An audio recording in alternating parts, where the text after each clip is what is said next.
to another video, you. So, today we're going to do 5 things I love and 5 things I hate about my 2007 Corsa VXR. Right, so starting off firstly, we'll do the things I hate first and we'll end on a high note.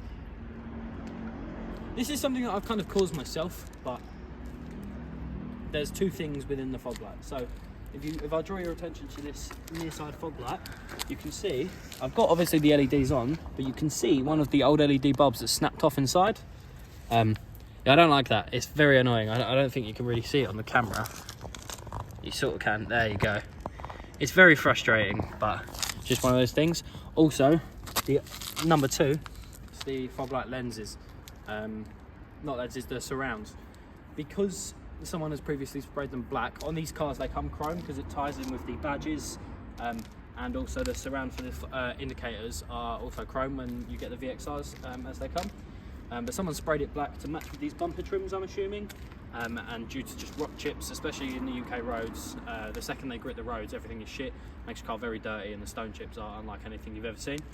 And it's chipped the fog light lens quite a bit. I could respray it, but part of me just wants to go with either a carbon fibre effect or a gloss black one, as that's what I've done with most of the rest of the car. So that's the second thing I hate. Alright, so moving on to number 3, with the interior. Now the Recaro bucket seats are absolutely gorgeous and I love them. However, now you used to be able to email Recaro for some clips, but you can see here, sort of, where the seat has actually come away and I need to tuck it back in. These seats do this a lot apparently, and it's something I need to address, but I just haven't got around to it yet. These seats are worth quite a bit of money, so I do want to look into getting the new clips for them and take the seat out and tuck it all back in eventually, but for now it's all right. I recently had the driver and passenger seats cleaned, so they're looking nice again, but I just need to look into getting those Recaro clips to tuck the seats back in all nicely, and making them look good. So yeah, that's the second thing. Third thing, I can't count. I failed primary school. Okay, so the fourth thing actually requires me to have the engine running. Well, I suppose you could just say the fourth thing that I hate is the fact that it's a Vauxhall. But I love my Vauxhall, and I love most Vauxhalls. As much as most people are going to be like, oh, why? Because Vauxhalls, as said by this comment, most Vauxhalls are pretty, especially the newer ones, they are notoriously unreliable. But the fourth thing, you come up front with me here. Just have a listen in to how that top end's running. It's gotten notably better since the weather's improved, but we had a period of about a week where it was consistently -1, -2. We had a -5 morning. She was very tappy in the cold weather, but it seems to have resolved. A good service will definitely help with that. Some fresh oil. I'm going to go with 5W30 Castrol Magnetic, or sorry, Magnatec, and you'll see that in a video coming hopefully within the next month or so. I've recently renewed my insurance, and as much as it is going to destroy my bank account, I've sort of got a month until the first payment comes out, so I can afford to get some oil for this thing. I've got everything else, and just give her a really good service, and go from there. Okay, so the last thing I hate about this car, I wouldn't say hate, it's more of a dislike, but that kind of ruins the whole title of the video. So the last thing I hate about this car, obviously I've made this notably worse for myself. You would have seen in previous videos we installed a subwoofer into this car, and that really destroyed the space that I had. And also this strap bar, you can't fit loads in there, but the boot space on this car just isn't great. Obviously the rear passengers anyway don't have a lot of leg room. I've put this false floor in, and it feels like it's giving me more room because I can still fit all my work stuff, my bags, and if I went to the shop the other day and grabbed some snacks for me and my wonderful girlfriend to have when she stayed at mine the other night. But like, it all fits in here, but I don't know, it's not a lot of space, and when I go to Milton Keynes I pick up 2 of my friends, Kishan and Josh. Getting our suitcases in here is a bit of a chore. I think when we go again I'm going to have to either remove the false floor or stick all our bags, like backpacks, underneath it. You can see under here at the minute I've just got a load of shit: steering lock jack, fire extinguisher, coolant, some oil and stuff like that. I feel like I have to put all our backpacks and stuff underneath there. You get a suitcase under the strap bar hopefully. I might even remove the strap bar just for that, because it does really get in the way, and you can fit 2 or 3 and then whack one of the back seats down and then fit the rest in there. But yeah, the last thing I hate about my Corsa VXR would definitely have to be the boot space. It's not adequate enough, and I wish it was a little bit bigger. So now moving on to a bit of a lighter note and not digging this car out, because I do love this car. The next thing on love is probably just the aesthetics of the car. I think the Corsa VXRs look really tidy for what they are. When you see a standard Corsa, I don't know what that was, but it sounded nice. I hope that video picked up. Come on, boy. I think the aesthetics of the Corsa VXR looks very nice. The wheels that I've got on this are really tidy. They retail on eBay for about 800 quid. In the condition they're in at the minute, they're probably closer to about 500. With a good refurb though, they'd be mint. They look like they were fairly new when they were put on the car to begin with. There was a couple of scuffs already, but when I bought the car, this is what it was fitted with. I believe they're just the standard snowflakes with a diamond cut on them. But I've only ever seen one set for sale, and they've been up for 800, but they were like brand new mint, just fully refurbed. So yeah, but the styling of this car with the high-rise spoiler, the tinted brake lights from standard is very nice. Obviously, normally you have the Corsa badge here, you've got the Vauxhall badge and the VXR badge here, and with that signature rear diffuser with the triangle cut out in the middle, it just makes the Corsa VXR what it is. And also, the front of the car, as we move ourselves forward, there's nice body lines. There's not too many cut edges. It's very nice. You've got these mirrors that don't fold in or out, which are very frustrating when you park down a tight road. The nice surrounds on the indicator repeaters, and then finally moving up, switching our attention to the very front of the car. Now this is a VXR only thing. I believe the black editions have this as well, but obviously black editions being black cars. The colour-coded grille, any standard Corsa you see, the bit above the grille has a chrome surround to it where the badge is, but on the VXRs it's colour-coded to the colour of your car. So the Arden blue ones will be Arden blue, red ones will be red. I'm not sure if mine's, I think it's Magma and Power Red or something like that. I'm not sure which colour my car is, and regardless of what colour it is, it's not that colour anymore, purely because of red and paint fade and the amount of, I should have mentioned lacquer chips for one thing I hate.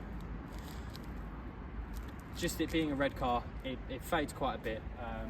The colour isn't fantastic, but it's not bad enough to warrant me hating it. It's just, in an ideal world, it would be a bit better. But I love the styling in this car, the fog light surrounds, the bottom splitter, how the bumper splits off.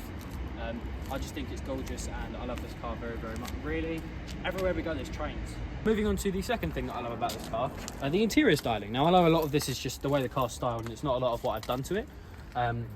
But I mean, look at it. These Recaros you cannot go wrong with. As much as I don't like the fact that they peel away, these Recaros and just the standard styling of the car, especially this back bit of the bucket seat here, these cutouts here are just absolutely gorgeous. I love them so much. I've fit an armrest to it just for functionality, and also it's nice to rest your arm on something while you're driving. But the clocks as well, the way the vents are, it all looks right. It all suits the car. Everything's just about right for the Corsa VXR. It doesn't make you think it's too Corsa-y, but it doesn't also make you think, God damn, I got a race car. So it's not too sad. And the back seats as well, I feel like fits the aesthetic of it quite nicely. So yeah, that is another thing that I love. Third thing that I love about this car, I'm actually running out of things. Probably, honestly, to be honest with you, the exhaust note. This thing just sounds right. It's not too loud, it's not too quiet, it's not too raspy, it's not too tinny. It's about right.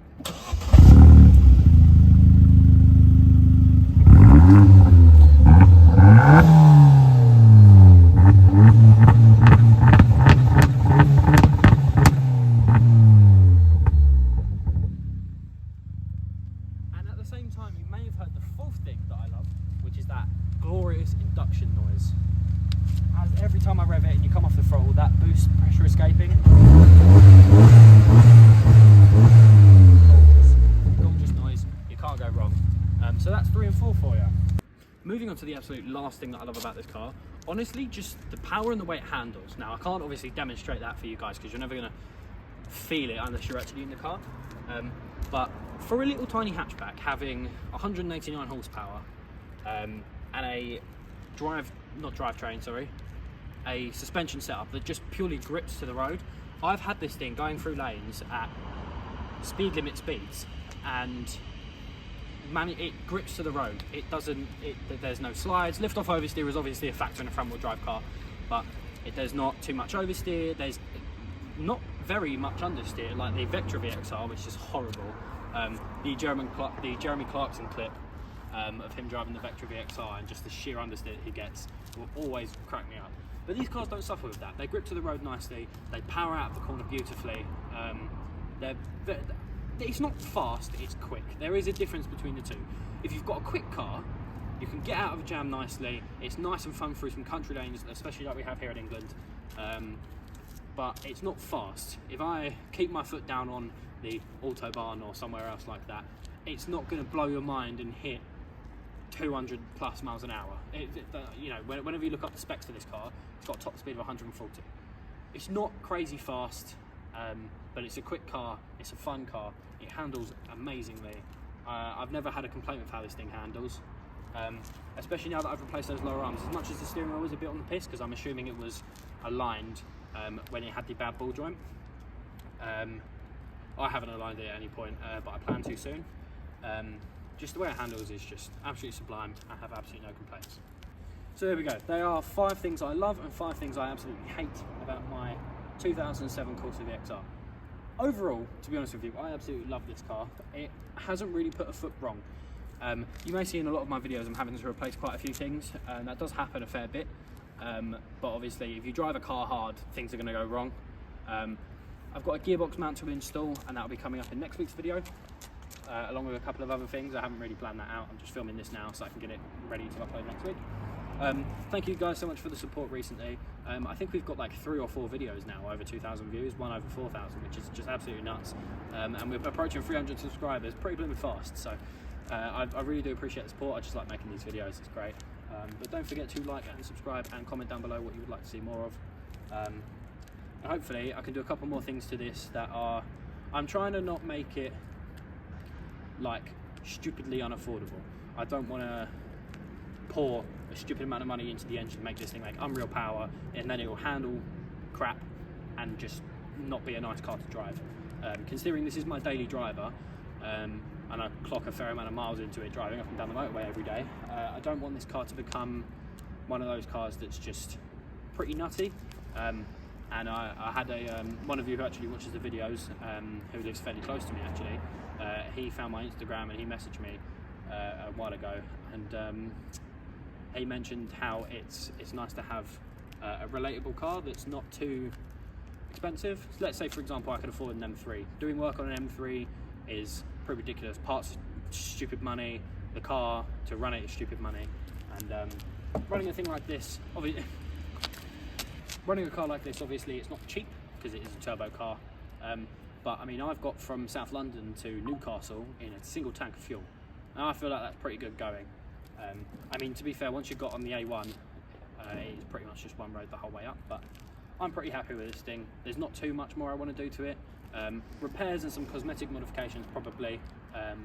I want to run you through what I plan to do to it soon in a video, but I also don't want to waffle too much. Because obviously too much waffle and you guys don't want to watch. You don't just want to watch me speak about my car, you want to watch what I do to it and how I treat it. So thank you guys for watching this video.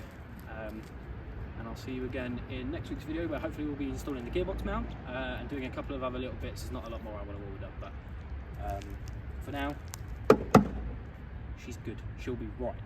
Goodbye.